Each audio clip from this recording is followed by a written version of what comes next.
Good morning, everyone. Kate Borer and Fiona Pearman here from Core Confidence. We're so excited. We've just got off our first launch call with our US cohort, Kate. Very exciting to be doing that.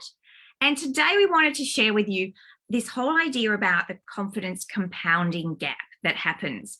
What we encourage you to do is notice where perhaps you're not taking actions, where you're not speaking up, where you're wanting to get it perfect, or you're waiting for something before you take an action or you do something.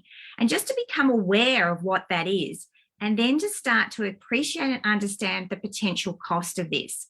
What we know and what we see is every time we're not doing something, there is actually a ramification for that, and people are not seeing all that's available to them, not seeing what we're capable of, and not actually understanding what we've got to contribute in a situation. And sometimes while we're holding back and not speaking up and not doing that, someone else is stepping in and doing that, and they're being seen and they're being more visible. So I know, Kate, we see this often, and I think it's a really important one to start to unpack and understand what's going on. Yeah, I think when we talk about at a macro level, this default position of skill, capability, experience being the reason or the bar that I need to hit to, step up and apply for that opportunity, to negotiate that pay rise, perhaps put your hand up for that project, lead that team, any of those sorts of things. Our over-reliance and often our underestimation of our own capabilities is things we've talked about in the past 2 weeks. I think today's starting to look at the long-term impact of these behaviors and starting to go, okay, right-size the story and do a bit of reality checking here, because for every reason, or I'm going to say excuse because that's what it is, every reason or excuse that we have for it's not the right time, I don't have what I need, I'm not ready yet, lots of things. And we know that there's lots of very good reasons that those stories play out. But when we do this repeatedly, when this happens, this week, next week, this month, next month, this year, next year, what happens is there is a compounding, or what we call a stacking impact here.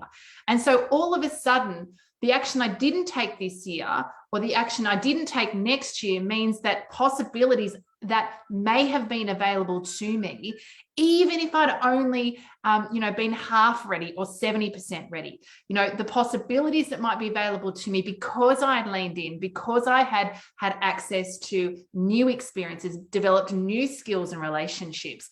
What is possible for you, what would be possible for you in 12 months' time because of that is no longer on the table. And so that now limits what's possible for you beyond that.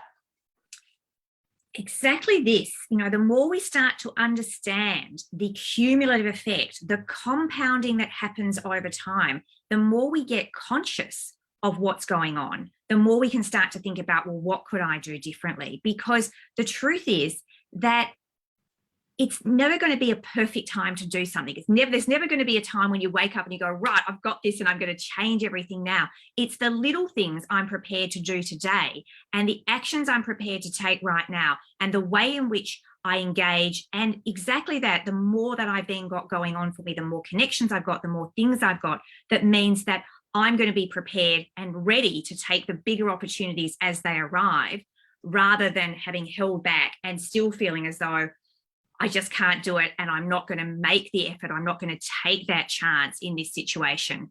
So what we've seen time and again is the more people understand what's going on and start to take small acts of confidence, the more they lean into even those moments where it feels uncomfortable. That's when their traction starts to happen and they learn something about themselves and they get the feedback that, oh, it wasn't so bad, so I'm prepared to keep going. And that starts to close this confidence gap and starts to mean that we can fully show up and contribute all that we're capable of. Yeah, I love here language that's been used in masterminds we're part of called imperfect action. Being able to lean in, take action, get some information, feedback. We only know if we're right or wrong in hindsight. Having that information and then being able to make a new decision. I think perfection is the enemy of good. Another quote that we love, being able just to make a decision, get started, get some information, and then do that time and time again on a consistent basis. That's how we move towards our goals. And it's the small acts of confidence that gives us the tools and the mechanisms to be able to test and learn and to be able to make those new decisions. So guys, we're going to wrap it there.